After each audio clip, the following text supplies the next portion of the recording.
Senate Committee on Banking, Housing, and Urban Affairs will come to order. Thank you all for joining us. To our three witnesses, whom I will introduce in a moment. For too long, too many people in Ohio, too many people across the nation thought, for good reason, that their leaders had given up making our infrastructure, making our manufacturing base the best in the world. Congress is inaction, and the empty promises of presidents of both parties left Americans to fend for themselves as they swerved to avoid even bigger potholes, as they bypassed dilapidated bridges, as they dodged chunks of concrete falling from decaying overpasses, as they waited longer and longer for buses that were getting older and older. Americans saw the consequences of years of congressional inaction and presidents' broken promises. And they watched as other countries, our competitors and our adversaries alike, added high-speed rail, built better roads, upgraded their water and sewer, installed 5G networks.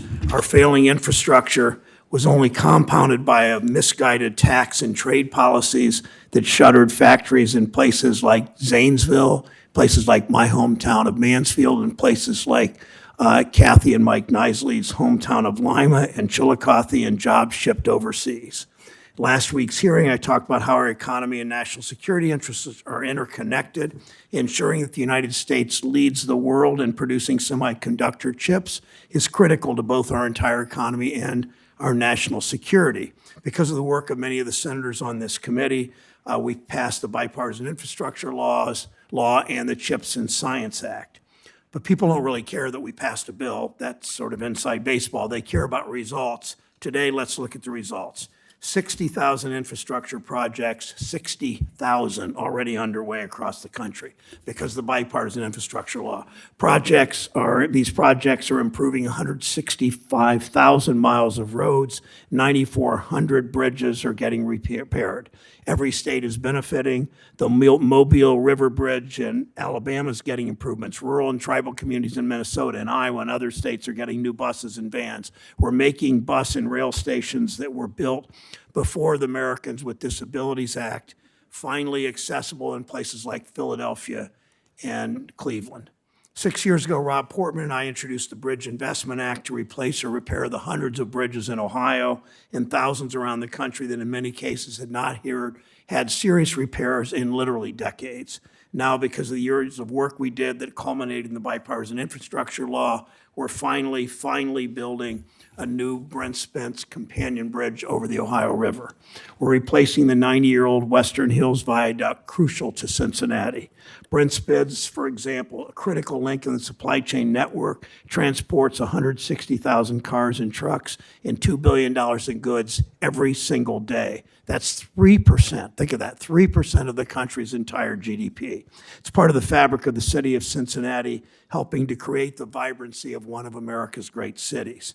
But Ohioans know Brent Spence is as dated as it is dangerously crowded. We've heard from Ohioans who are concerned about concrete crumbling on the Western Hills Viaduct. We're fixing that. We're seeing new construction across Ohio. It's not just huge projects like Brent Spence in the Intel fabs in Licking County. We're seeing major upgrades to streets and bridges across my state, including Ohio's rural counties and Appalachia. We announced this month the Market Street Bridge, which connects Steubenville with West Virginia. That'll finally be replaced. We're making critical investments to modernize public transit. Americans take 21 million trips on transit every day, and when buses and trains and all the infrastructure required to operate them are not up to date, service is less reliable.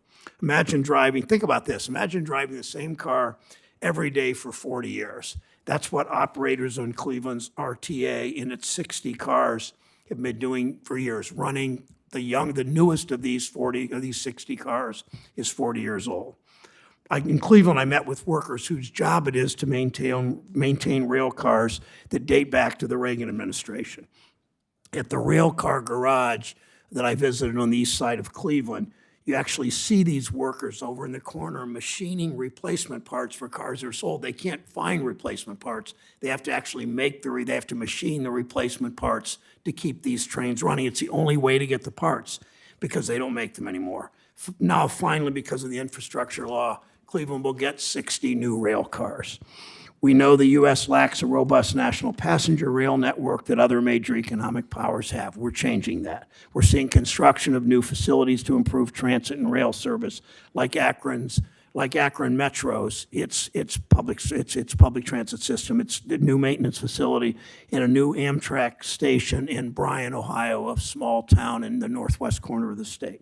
We know how crucial manufacturing and innovation are to our economy. Modern infrastructure today is driven by information technology, the microchips that power our machines, and computers are the products of American design and ingenuity. We've become dependent on other countries for their production. 90% of the chips we invented are now made overseas. Taiwan is dominant today. Alarmingly, China is trying to become dominant tomorrow. We wrote the Chips and Science Act to change that trajectory. It's allowing us to build a new generation of chip production facilities in Ohio and around the country. These investments are growing our economy. They're creating jobs and opportunity. And in the past 3 years, we've added 670,000 construction jobs, 670,000 construction jobs added to the U.S. economy. Think about that. This is only the start. Hiring is expected to pick up even more in the coming years. More and more projects will get underway. That doesn't even take into account the jobs throughout the manufacturing supply chain, because we made sure these laws, again, first ever in the last few years, have the strongest Buy America rules ever. The steel, iron, pipes, and other construction materials are being made in Ohio and across the U.S. by American workers, not as previously imported from China. Pipe fitters, bricklayers, ironworkers, steel workers, carpenters, machinists are good middle-class jobs with high wages and on-the-job training opportunities where you can develop a craft and build a career. One of the highlights of the last few years for me was I saw Mike Knisley in Columbus. He's the Secretary of Treasury of the Ohio State Building Construction Trades. He represents the men and women who are doing the real work on these projects. I was at an event last summer with Mike in our state's capital, a graduation for a training program that places workers directly into union apprenticeships in the trades, creating opportunity for so many people who haven't had that opportunity before. Every one of these graduates, mostly men and women in their 20s, had on T-shirts that said in big black letters on the back, "Direct path to the middle class," opportunities that most of these young people didn't dream of having. It's the jobs. We're creating a direct path to the middle class. It's how you build an economy that upholds the dignity of work. Senator Scott. Thank you, Mr. Chairman. Thank you to the witnesses for being with us today, and thank you for the committee members who are here with us as well. One of the challenges I see on this conversation that we're having today is to realize that local problems need local solutions.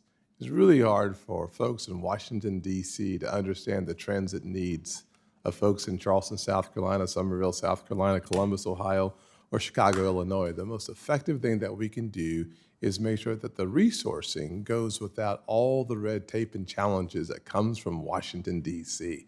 Getting that done seems to be too close to Peter walking on the water. Nearly a miraculous occurrence and manifestation has to happen for us to just do the simple thing. I spent half my career in politics on the local level, understanding and appreciating transit systems, infrastructure projects, and what it takes to get those things done. When I first became a senator, the one thing I did was I decided that as a kid who grew up in a single-parent household, mired in poverty, who understood the transit needs of the poorest Americans trying to get to the job, I wanted to make sure that I was sensitive to the current state of Americans trying to get to work. So I decided I'd go back to the old bus routes and get on those bus routes and spend time talking to people waiting on the bus to come. I remember talking to a grandmother who worked at Walmart who wanted to spend more time with her grandkids on the weekends, but she would spend 80 to 90 minutes early in the morning waiting on the bus, 7 hours at work, and 80 or 90 minutes to get back home. 3 hours to work a 7-hour shift for slightly more than minimum wage to provide the resources necessary to help our grandkids have a better life and a better opportunity to experience and enjoy the American dream. Having the conversations with folks who are struggling to make ends meet. Thinking about how challenging it is as a local official to understand and then to decide the right transit routes so that the folks who need public transportation have access to the right routes at the right times to get to the right job. You just can't do that from Washington. The one thing Washington has done poorly is to put on more onerous burdens on local government and state government because somehow 535 people in Washington seem to know everything about local needs, and yet we seem to know nothing about getting the job done. As an example, my friends on the left are always looking for a new green steel. They call it the new Green Deal, but in the end, it steals opportunity and innovation, and creativity, and resources from local folks to make good decisions about what they need. But it's not just transit, it's actually the infrastructure needs that are delayed time and time again. I was thinking about this recently, and it takes about 7 years for a project to turn the shovel on a new highway program. I was thinking about Highway 17 and its expansion in Mount Pleasant in South Carolina a number of years ago. The frustration I felt as the chairman of the county, waiting for all the red tape to be cut so that we could simply turn shovel on a project that had been approved for years. And I sent some notes to my friends back on county council just to make sure that I was right about the 7-year process. It could take up to 2 years for the planning and the programming just to meet federal thresholds so that projects can start. And then after you do that, it can take up to 3 years, whether it's NEPA or other environmental challenges. You throw the Green New Steel on top of all of that, and you recognize that this onerous burden to start a road project takes 7 years. Now, here's the challenging part. When you get the price of a highway project, let's say those days was several $100 million, $700 million, right? It's not anticipated that 7 years later, somehow, some way, miraculously, that same road project is going to cost the same amount of money 7 years later. That's what we call in South Carolina ridiculous, hogwash. It just doesn't work that way. But none of that is anticipated in the actual price that people pay. Waiting and waiting and waiting for the federal government just do their jobs and get out the way. But then after you get through the environmental review and compliance, which is 3 years later, then you go to the preliminary and final design. Up to 2 more years on this process. And at the same time all of this is happening, currently under the Biden administration, everybody wants to celebrate the IIJA and the IRA, the most ridiculously named bill in maybe American history, the Inflation Reduction Act that actually increases inflation, and the CHIPS and Science Act. What happens? Well, the cost of construction explodes to the highest level ever. It costs more money to do the same thing than it has ever cost 3 or 4 years later. And so when you take a 7-year delay on a road, you take all the impact studies that it takes. We're not smart enough to do them all at the exact same time. We're going to wait for the first 2 years before we start the environmental impact studies, before we start if this was a business, we would just fire everybody. That's what I would do. That's what I did when I was in business. If it takes you 7 years to get something started, I want someone else in charge. Americans want someone else in charge because the $2 billion problem that they have in Maryland to rebuild a bridge that's going to take 4 years is ridiculous, unnecessary. All you need is common sense and people ready to go to work. And unfortunately, every time well-intentioned politicians make the decision that we know better than the local community, it costs jobs. It costs prices because they explode. I gotta tell you, 13 years on the local level is a really good education on what not to do. Let's not burden local government with the Green New Deal, that $7.5 billion in green funding that results in only 8 EV charging stations.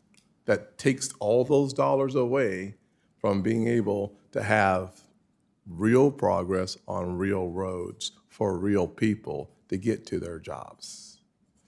Mr. Chairman, I'm glad we're having the hearing today.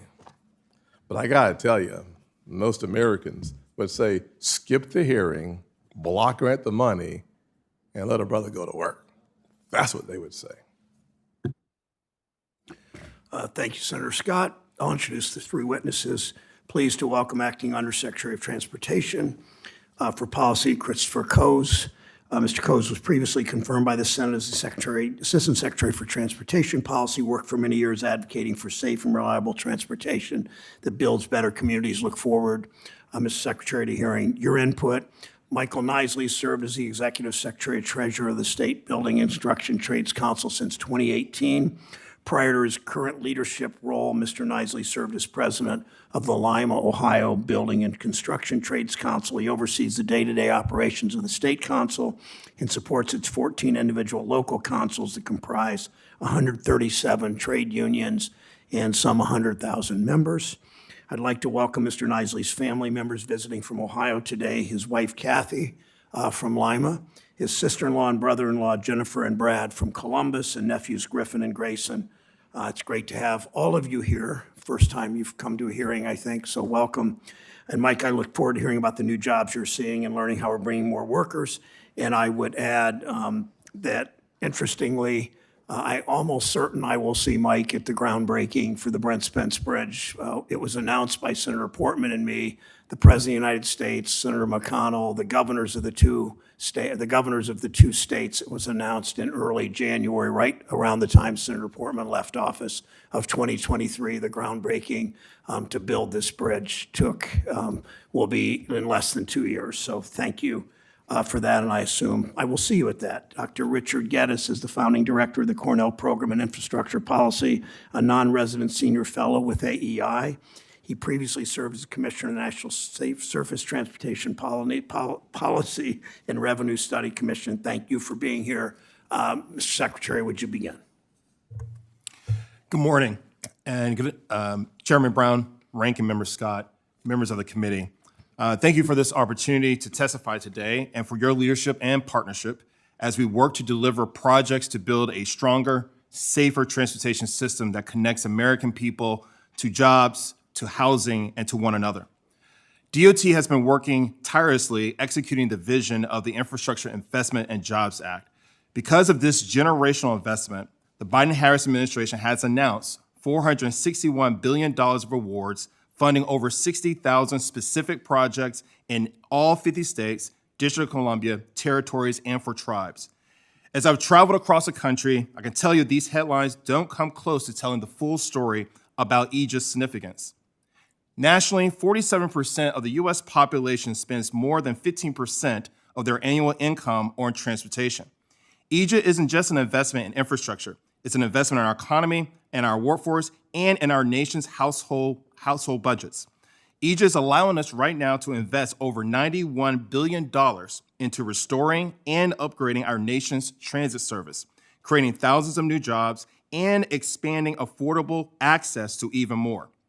Bringing transportation, jobs, and housing closer together improves access while also supporting local and regional economic development.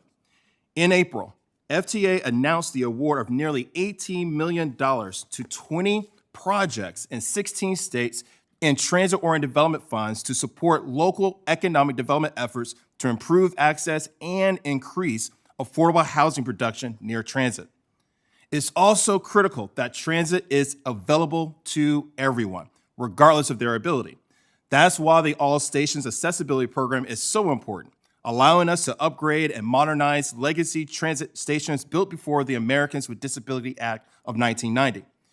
Last month, we saw the groundbreaking for the first project to reach construction under this program, an upgrade to 6 transit stations in Philadelphia that will make them fully accessible and provide greater access to everyday destinations. We're also investing in projects to reconnect communities, including through the Reconnect Communities and Neighborhoods program. For example, in Columbus, Ohio, we're funding the development of a bus rapid transit corridor along the West Broad Street, which currently divides disadvantaged communities and is one of the most dangerous roadways in Ohio. Once completed, we expect the developability of this BRT system will result in more affordable transportation options, fewer pedestrian deaths, and greater private investment along that corridor. This project is just one example of how transit investments are helping transform disadvantaged communities into thriving ones. More broadly, we are exceeding our Justice 40 cover programs goal with 55% of our benefits going to disadvantaged community, particularly rural and tribal.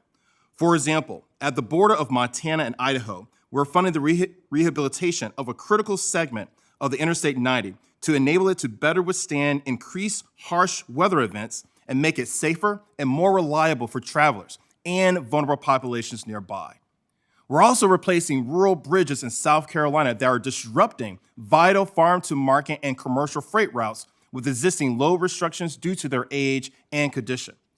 In March, we experienced a painful reminder of the criticality of our nation's bridges to our daily lives and to our economy when the Francis Scott Key Bridge in Baltimore collapsed after being struck by a container ship. We all worked rapidly with multiple partners to reopen the Federal Channel and the Port of Baltimore in less than 100 days, and we continue to work with them to rebuild the Key Bridge.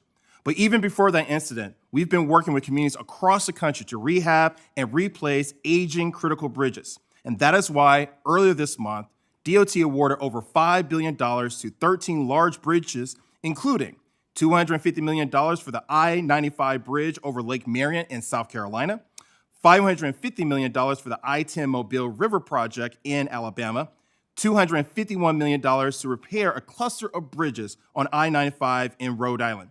These projects will join so many projects are already underway. For instance, we expect construction to begin soon on the Brent Spence Bridge, which carries over $400 billion in freight each year over the Ohio River. We are excited to see some of the earliest EJA investments to break ground and begin construction and start to deliver benefits. We're doing everything in our part to accelerate projects, including standing up a new project delivery center of excellence, streamlining our NOFOs, and providing technical assistance to rural and tribal communities. On behalf of Secretary Buttigieg and the entire department, we appreciate the partnership and the shared commitment on delivering a world-class transportation system for the American people. Thank you, and I look forward to your questions. Thank you, Mr. Knisley. Welcome. Good morning, Chairman Brown, Ranking Member Scott, and members of the committee. Thank you for your leadership on building a resilient economy for American workers and the communities through federal investment. My name is Mike Knisley. I'm here to testify on the impact that federal investments are having on the 100,000 men and women that I represent as Executive Secretary-Treasurer of the Ohio State Building and Construction Trades Council. In our nearly 60 years as the Building Trades Council, there's never been a brighter future for tradespeople who build Ohio. Ohio owes this bright future to smart public-private investment led by strong bipartisan leadership in Congress. And we're building big in Ohio. Over the next decade, we're looking at over $200 billion in construction projects that will create generational careers that provide prevailing wages with health care and retirement benefits, as well as tuition-free paid apprenticeship training for both present and future tradespeople.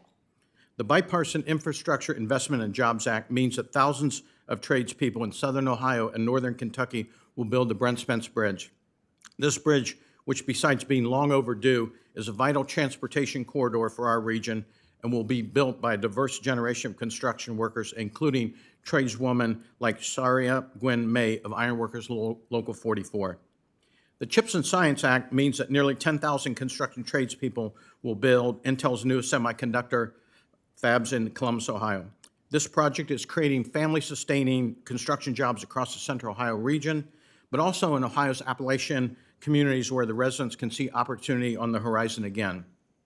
There's excitement in the air in places like IBW 1105's Training Electrical Center, where a whole new generation of tradespeople will begin their apprenticeships on the Intel project, including having the potential to work their entire career at that facility, upgrading and maintaining the fabs. Imagine that. Lifelong family sustaining construction careers within commuting distance of Ohio's counties. This type of investment has the potential to deliver lasting recovery in Ohio's struggling towns. Statewide, the Ohio building trades have scaled up their workforce development to meet the demand driven by these investments. Across Ohio, our 80 privately funded apprenticeship training centers are taking in their largest classes ever.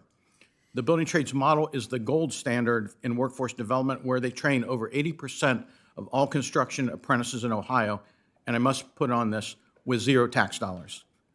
The continued high road investment in construction projects generate the steady demand of apprentices needed for the next generation of local tradespeople. Underinvestment in our nation's infrastructure over the past 30 years has hurt economic growth in the communities where our members live and work. But now, with the new infrastructure investment in places like my hometown of Lima, Ohio, good-paying construction jobs are on the rise, creating an environment where young people do not have to leave the Buckeye State to support their families.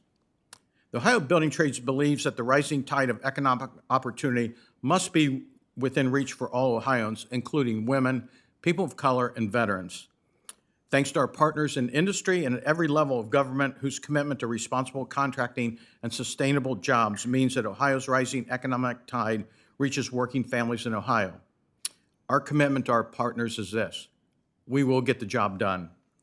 We ask that you match our commitment by ensuring that federally funded construction jobs go to American tradespeople. These jobs must provide benefits to working families in our communities, and despite the heavy workforce demand in certain regions across our state, there are still depressed areas that have local tradespeople being displaced by companies that hire workers without the proper documentation to work well below the required prevailing wage and without any benefits. Properly executed, each new project built through federal investment strengthens Ohio's construction workforce by growing our communities through local wages and benefits for working families. And you can take the building trades commitment to equal economic opportunity to the bank. Our journey people and apprentices are protected by collective bargaining agreements. CBAs are the great equalizer in wages, healthcare, and retirement equity on every job site, and they guarantee that each worker, regardless of race or gender, earns dollar for dollar the same pay and benefits as everyone else. When Ohio's building trades people are bringing home a steady paycheck from major projects, their entire communities feel the economic benefits of those earnings. And thanks to federal investment, these are the working Ohioans who someday will drive past factories like Intel or across the Brent Spence Bridge and say to their children and grandchildren, "I built that." Thank you for allowing me to voice economic stability and hope for the future of thousands of Ohio building trades people and a new generation of Ohio construction apprentices, and that have thanks to these federal investments in American workers. And I'm going to end with my final comment. Good infrastructure investment policies that come out of Washington create great outcomes in your local communities. Thank you, Chairman Brown, Ranking Member Scott. Thank you, Mr. Knisley. Almost every day I drive over Interstate 480 through Cleveland, and bridges and buildings are often named after politicians. Well, this bridge is called the Union Workers Bridge, as it should be. And as you know, building trades workers often saw a few lose their lives on these projects, these dangerous projects that matter so much for our country. Dr. Geddes, thank you. Welcome. Member Scott and members of the committee, thank you for the opportunity to testify. In addition to your kind introduction, I'm Rick Geddes, and the academic director and founder of the Cornell Program in Infrastructure Policy, also a professor in the relatively new Jeb Brooks School of Public Policy at Cornell, as well as a professor of economics at Cornell. So I'll proceed with that. Thank you. Approximately 2 years ago, to take a step back, Congress passed the Bipartisan Infrastructure Law, the CHIPS and Science Act, and the Inflation Reduction Act within the span of about 9 months. Together, those acts constitute the largest federal action on infrastructure since the National Interstate and Defense Highways Act of 1956, which created our interstate highway system. Those legislative acts are important in strengthening our country's infrastructure and addressing endemic problems, such as a large backlog of deferred maintenance, as well as creating a lot of new important projects. The actual impact of the acts on U.S. infrastructure to date, however, has been a bit less than expected for several reasons. First, inflation has been persistent since the acts were passed, particularly in the materials and labor needed to deliver much infrastructure, as I detail in my written testimony. Second, to Senator Scott's point, Environmental permitting under the National Environmental Policy Act of 1970, or NEPA, remains cumbersome. As I and co-authors report in a 2023 article, a typical environmental impact statement, or EIS, under NEPA now takes about 4.5 years to complete and is over 600 pages long. Some EISs take more than a decade to complete. In an economic sector where time really is money, long schedules can significantly increase project costs. Permitting reforms in place in several other countries can be instructive as excellent models for the U.S. to implement, as I detail in my testimony. Third, provisions of the Build America, Buy America Act, or BABA, are inhibiting project delivery. We understand the motivation behind it, but they contribute to confusion amongst contractors and project developers. With the tighter BABA requirements, even minor products must be produced by U.S. companies to qualify for available federal incentives. Those items, however, are often not available or are more expensive than the imported versions, adding to cost and time delays. Ensuring crystal clear guidance regarding waivers under BABA is a key step, or could be a key step, in facilitating more efficient project delivery. There are, however, solid reasons for optimism in the infrastructure outlook. I believe we now have an opportunity for the private sector to take a larger role in financing U.S. infrastructure beyond that currently provided by the federal government. The Bill Act took steps to encourage greater private participation by increasing the national limit on private activity bonds, or PABs, for qualified projects from a $15 billion cap to a $30 billion cap. So the spirit of the law was there, but more can be done.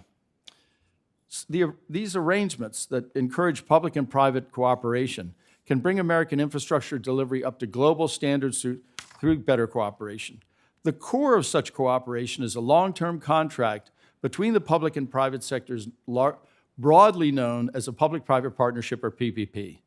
Those contracts are helpful, particularly for addressing deferred maintenance, in that they typically bundle or wrap the design and construction of a major infrastructure facility together with the operation, or O&M, over the long term, such as 25 or 30 years. And that can include provisions to ensure proper maintenance.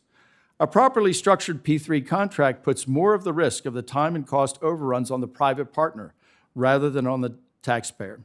Such contracts can also include future-proofing. Future-proofing refers to the risk of not adopting available innovative technologies well into the future. A future-proof contract places that risk on the private partner, thus ensuring that private capital, incentives, and expertise are deployed to make U.S. infrastructure as resilient as possible for decades to come.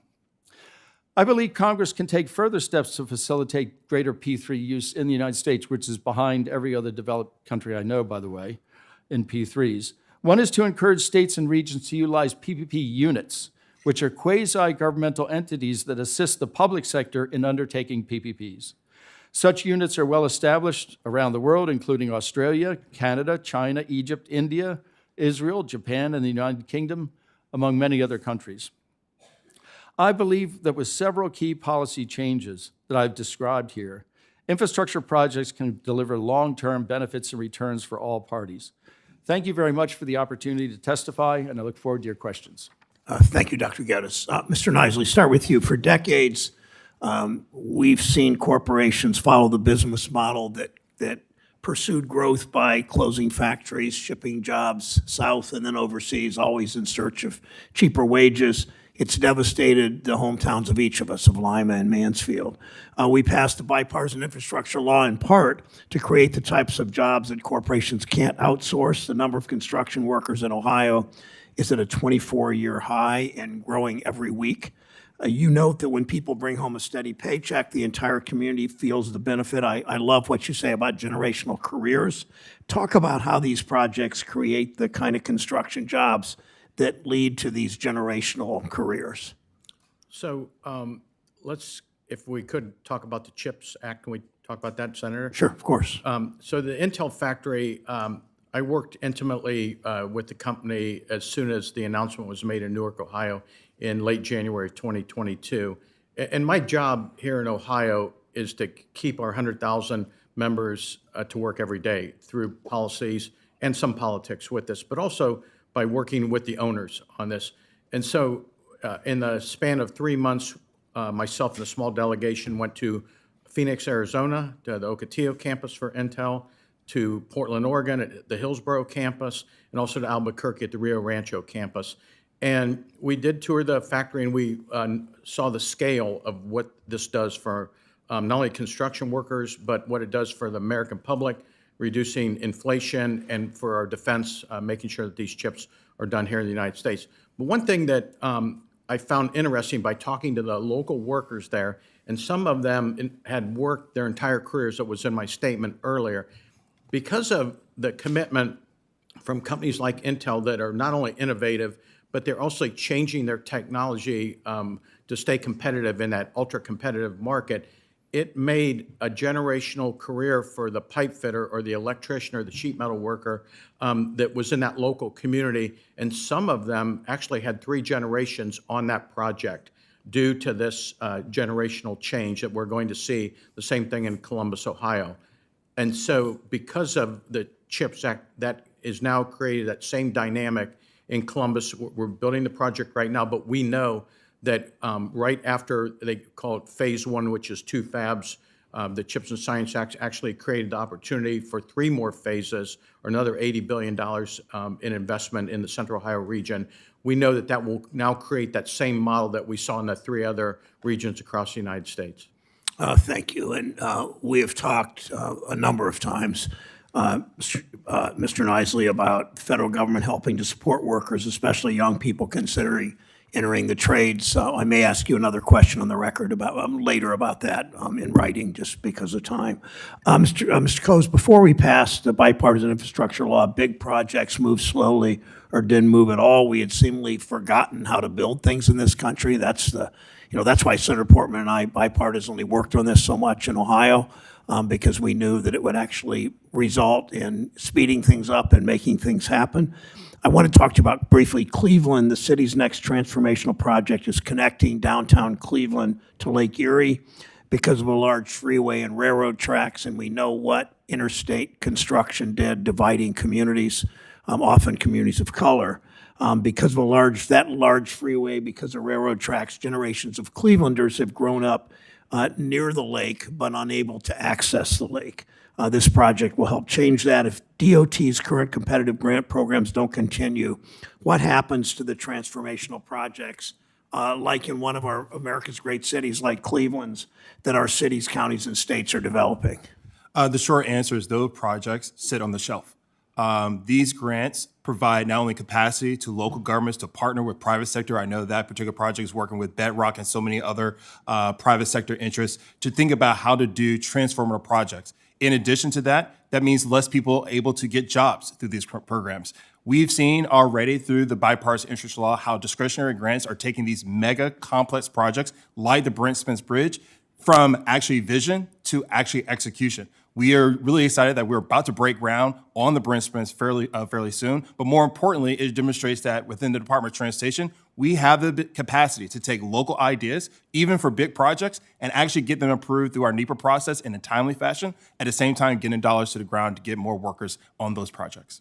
Thank you. And those who, Connie and I live maybe 5 or 6 miles from Lake Erie.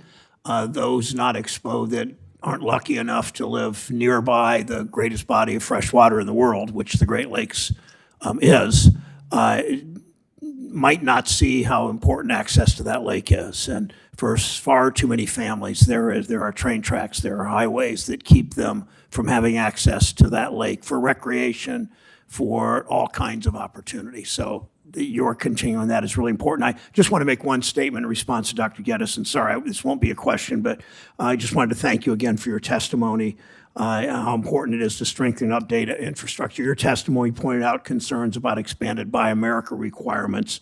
They must be clear. I agree with you about that. But Buy America policy represents a simple choice in the iron, steel, and materials used in federal infrastructure projects in Ohio and South Carolina.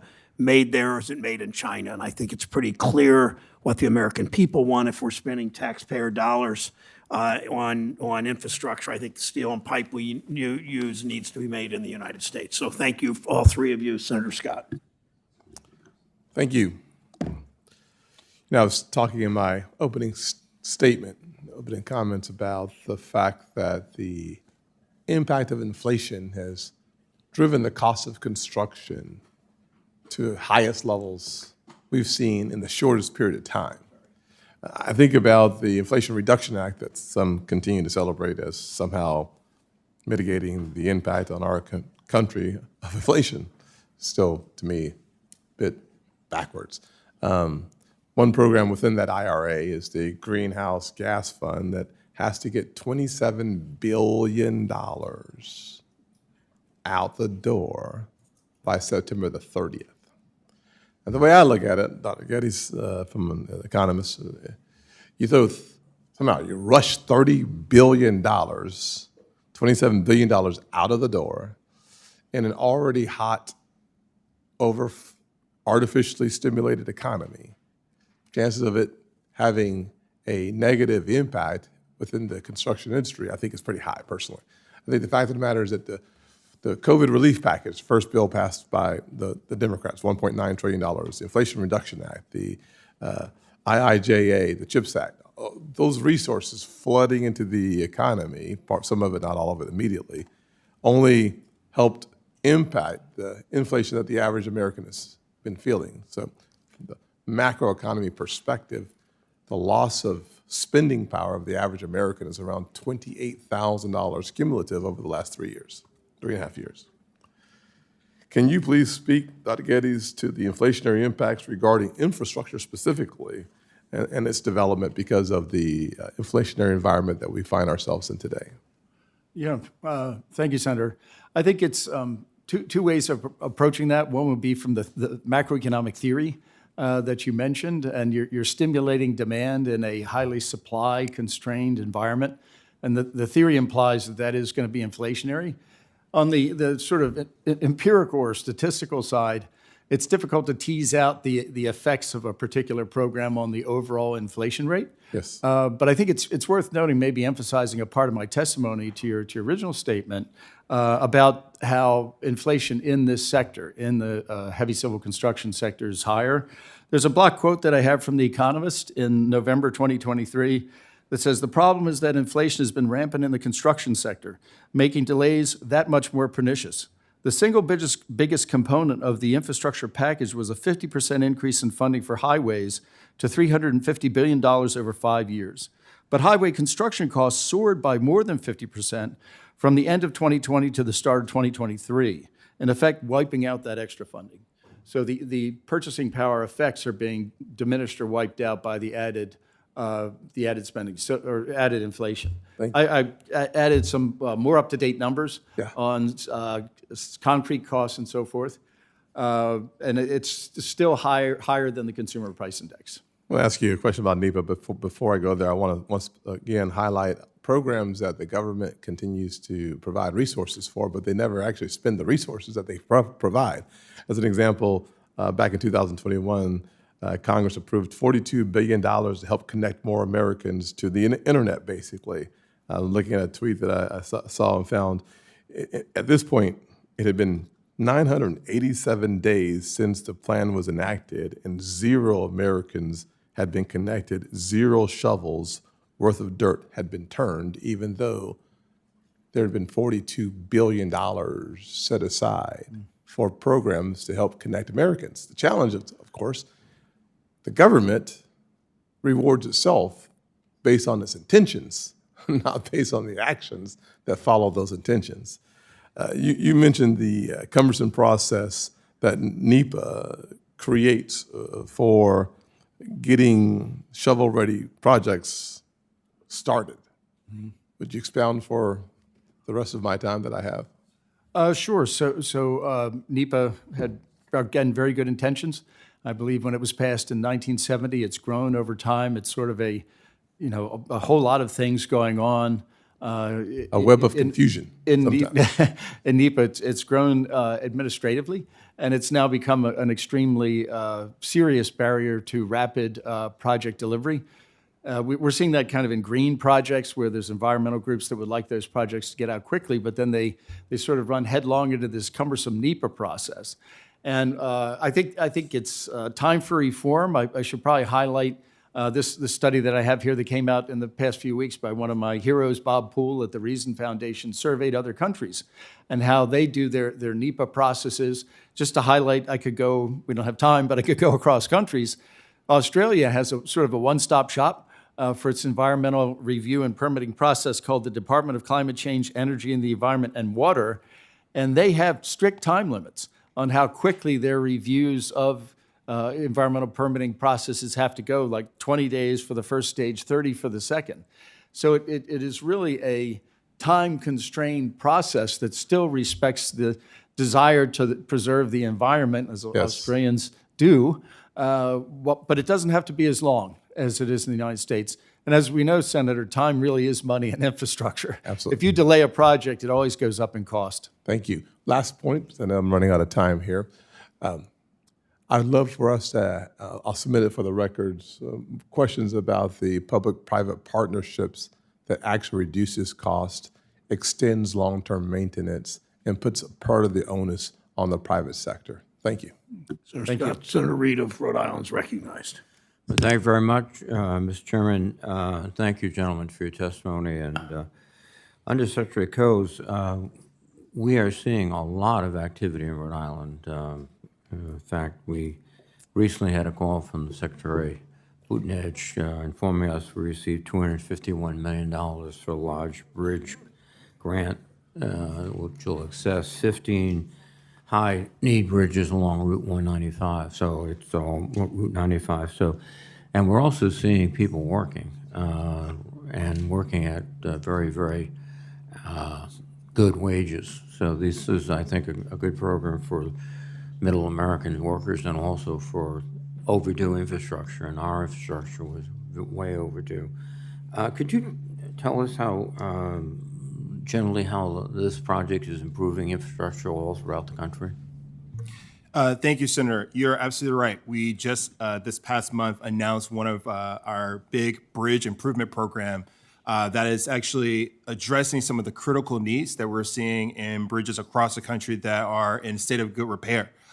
We believe these investments would not have happened without the bipartisan infrastructure law. And these investments are not only allowing us to hire workers from neighborhoods, but also allowing us to ensure freight resiliency and also allowing everyday Americans to ensure that they can get home safely.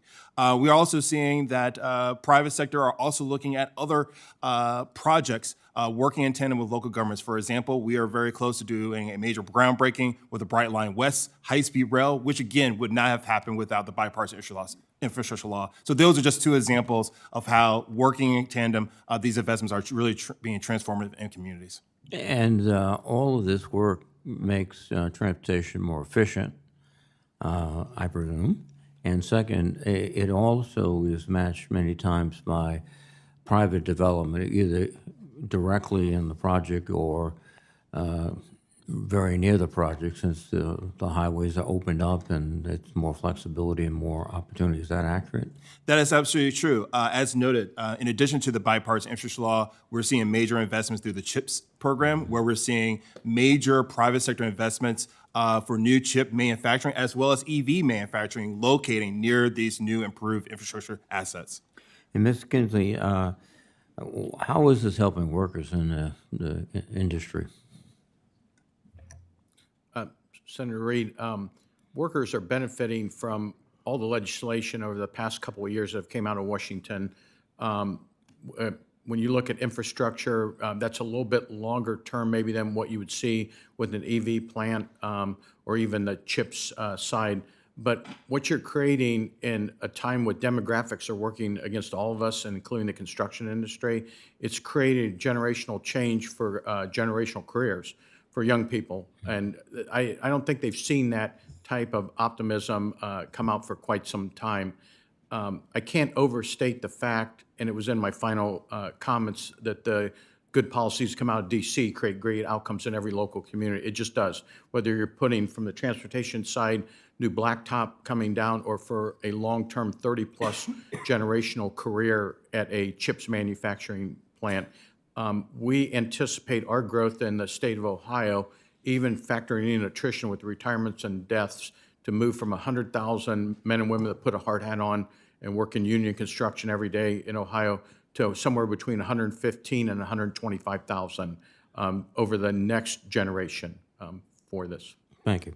And Secretary Coes, I could not leave here without mentioning the Washington Bridge, which I'm sure you've heard of, a section of 195 that goes between Providence and East Providence, essentially the metropolitan area of Providence. The eastward-bound bridge collapsed, or had to be closed before it would collapse, and we are seeking any support for effort to repair it. But it brings up the question of the mega grant program and also the large bridge grant program, and they have been helping states really in a significant way. We hope it'll help Rhode Island eventually, but can you comment on the role these programs have played? Senator, first, I want to acknowledge, yes, we are aware of the application and we'll definitely give it a due consideration. And again, we'll continue to provide technical assistance to the project sponsor as we go through this process. But you're absolutely right to call out that the MEGA program specifically, as well as a number of our major discretionary grants, allows us to move major complex projects faster. If we did not have these resources, many of these projects would take more time, which means they will cost more money, but more importantly, the benefits, whether it's reducing air pollution, greater accessibility, again, safety, whether it's from the freight corridors, but also to passengers, would not happen. That's why these investments are so critical today. Thank you very much. Thank you, Mr. Chairman. Thanks, Senator Reed. Senator Van Hollen of Maryland's recognized. Thank you, Mr. Chairman. Thank all of you for your testimony here today. Secretary Coes, I want to start with some thank yous to President Biden, Secretary Buttigieg, and to yourself on the really great, fast federal response to the collapse of the Key Bridge. A huge tragedy, of course, for Baltimore City, our state, and had national implications. We're grateful for the fact that we were quickly enrolled in the emergency relief program, the $60 million for traffic mitigation, and of course, other federal agencies that helped clear the channel and open the port. But obviously now we want to move forward with the reconstruction and are really pleased to see the President's disaster supplemental that includes $3.2 billion for the emergency relief program. And we look forward to working with you on that to try to make sure we get it through the Congress just as quickly as possible. I will say that if that had also been a transit route over the bridge, it obviously would have been even a bigger catastrophe in terms of transportation. So I do think we need to be looking in Congress at an emergency relief program that applies not just to bridges and other transportation sort of roads, but also to transit. And another thing I just wanted to flag is I've been working on the Moving Transit Forward Act with Senator Fetterman, which would address some of the operational sides of the expenses and costs for states. I know your budget, as you proposed it, allows metro systems around the country to use their funds for either operations or capital, and I think that's a good direction to go, and we want to build on that. Thank you also for attending a gathering earlier this or last year, I think, but with Governor Moore, Senator Cardin, and myself, Congressman Afume on the Red Line. And obviously the bipartisan infrastructure bill has been mentioned a couple times this morning, but just want to remind you, and I know you're aware of it, that bill has a provision in it, and I'm quoting from that bill: "The Secretary shall provide full and fair consideration to projects that seek an updated rating after a period of inactivity following an earlier rating and evaluation," end quote from the statute. So would you agree that the previous work done by MDOT and FTA in support of the Baltimore Red Line project should not be wasted, and that once submitted to FTA, the Red Line project should be able to receive a rating more quickly given all the previous work that had been done? Senator, I will just say, as I said previously when we were together in Baltimore, you have my commitment to working with the state and Baltimore to get this project across the finish line. And yes, we do agree that the information and effort that had been previously done should be part of the process. And that's why I'm pleased to say that even as of today, FTA is working closely with the state and the transit agency to do that, just that. So we hope that in near term, we'll have something more positive to say. No, I appreciate that. Just for my colleagues' benefit, our previous governor pulled the plug on the Baltimore City Red Line after it had already gone through all the reviews and approval. Essentially, Maryland sent close to $1 billion to the rest of the country. But as part of the infrastructure bill, we included this language, and under the current governor, Governor Moore, and the city, we're all moving together to get the red line on track, literally. I'd just like to also ask you, Secretary Coes, about some of the transportation safety issues. We had included in the infrastructure modernization bill provisions from a bill that I'd introduced that deal with transit safety, establishing these safety committees to identify safety risks, and I understand that the department and the FDA are close to finalizing a general directive to transit agencies to address specifically assaults on transit workers. That's a piece of this overall safety plan. Action on these issues cannot come fast enough. Last year when we had this hearing, I actually had a witness from the Baltimore Transit Union, and that morning he'd been in the hospital with a transit worker who'd been assaulted, stabbed. So what is the timeline for finalizing the general directive and additional rulemakings to protect workers and riders from assault? Senator, as you know, immediately after the enactment of the bipartisan infrastructure law, the FTA sent out immediately a Dear Colleague letter to every transit agency letting them know that they need to stand up their own safety committees. Since then, I can tell you 100% of the transit agency are in compliance. In addition, as you mentioned, we have put out a draft a general directive. We've now received those comments. We are hoping the next couple of months that we'll be able to finalize those comments and go out publicly with the final directive.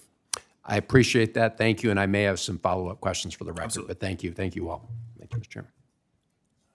Senator Van Hollen, Senator Smith of Minnesota. Thank you, Mr. Chair, and welcome to all of you. Thanks so much for joining us today. So I want to focus my questions to you, Mr. Coes, and I'm going to focus for a minute on rural transit. So I chair the Transit Subcommittee, and I also represent a state with large communities, many communities of rural places and small towns. And I know that mostly when we talk about transit, as my good friend from Maryland is, we think about what goes on in big cities. We think about big buses and trains. But of course, we know there's an incredibly important network of rural transit agencies across the country, including in Minnesota. And we also know that the bipartisan infrastructure law put significant new resources into rural transit and increased funding for programs like bus grants and low and no grants that really benefit rural agencies as well. Minnesota has received 2 of these grants from the FTA for rural transit, one for SMART, which is based in Austin, Minnesota, to build 2 new transit facilities, and one for UCAP and Friendly Rider Transit to buy propane buses and then install the fueling infrastructure that they need. So I think that one of the best things about the Bipartisan Infrastructure and Jobs Act is that it is lifting up all of these communities, including rural communities that often have many people who rely on transit to get around. So could you just give us a sort of at a high level what your view is of how the Biden infrastructure law has really supported rural transit around the country? Senator, thank you for that question and also your leadership on this topic. As someone who grew up in rural Southwest Georgia, with a mother who was disabled, I know firsthand the importance of rural transit. Being able to get an elderly grandmother to a doctor's appointment, or just to be able to take a father to a veterans hospital. Without having a car, rural transit was a lifeline. So I can tell you, because of the bipartisan infrastructure law, we've now seen historic resources going directly to rural transit through formula dollars, but also through our discretionary dollars. We have now over $11 billion of the bipartisan infrastructure law, which represents close to $35 billion of resources going directly to meet the unique needs of rural communities. That would not have happened without the bipartisan infrastructure law.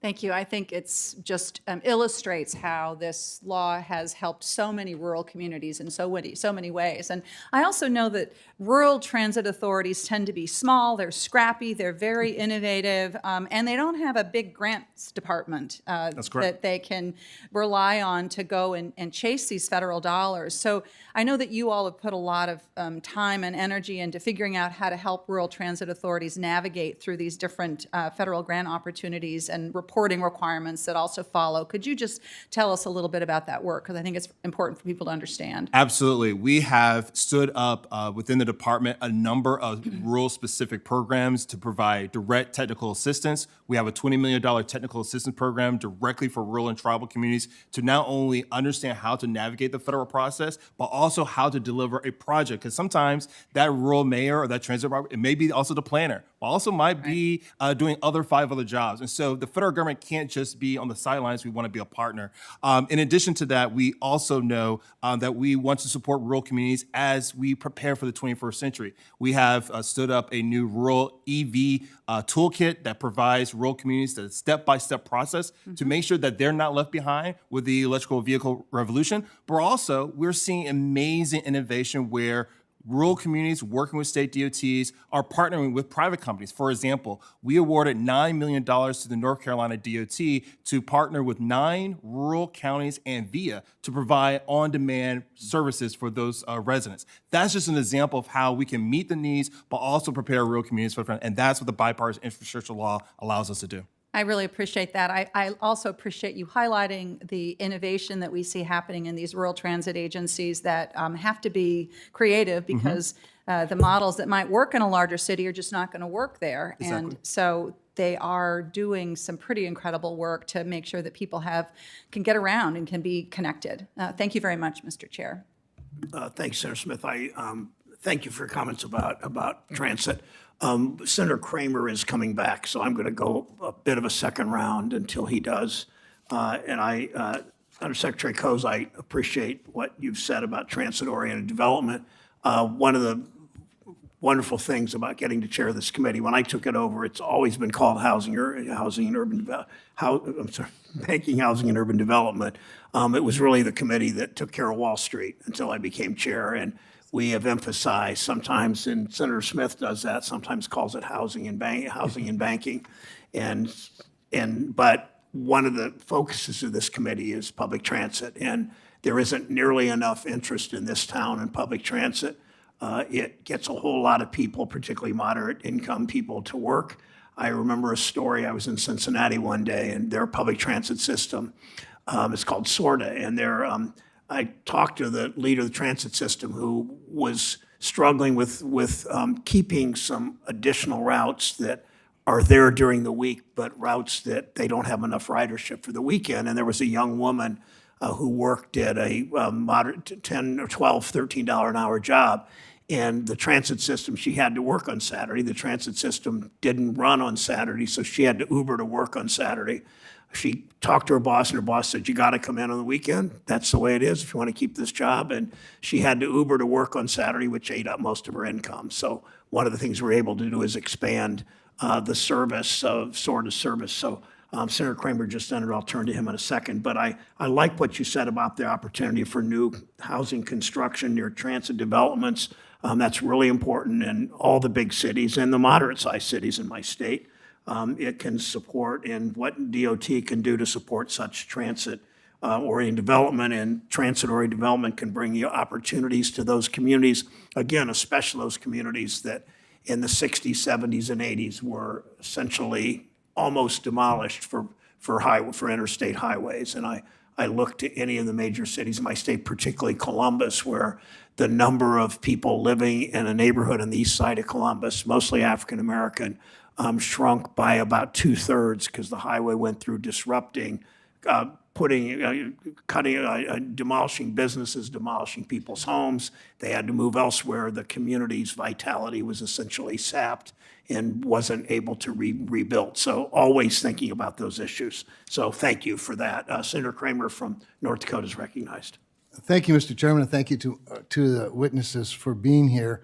Mr. Coes, I'm gonna initiate a conversation with you that will play off a little bit, I think, on on your conversation with Senator Van Hollen relating to formula fixes. And so I'm looking for some potential fixes. To a challenge I just learned about recently, I was at a groundbreaking ceremony for an expansion of the Hector International Airport in Fargo. And Fargo, of course, is our most populous city in North Dakota. And the mayor, Mayor Tim Mahoney, came up to me, and it's one of the great things about a small place. The mayor talks right to you. He's better than any lobbyist, just so you know. And I love my lobbyist friends. But he brought this to my attention that Fargo had gone, they had one more baby or something and went from 199,999 people to 200,000. So you already know where I'm going. And he noticed this, reduction in the formula funding, or at least in the amount that Fargo got. Now, it gets a little more nuanced than that, and I'm sure you're familiar with that, because they went from an MPO to a TMA, in the transit funding. But by the way, just so you know, and I think this gets back to your previous discussion with Senator Van Hollen. The formula changes, of course, but not just the formula, the flexibility for the community to use the money the way they were using it, which in this case of Fargo was for operational expenses, and not understanding all of the fungibility of cash and all the ways you maybe could do this. He was just asking for help. And so as we dug into it a little more, we learned that there are, in fact, rules, laws that govern how you can distribute these funds, the transit funds, based on the size of a community.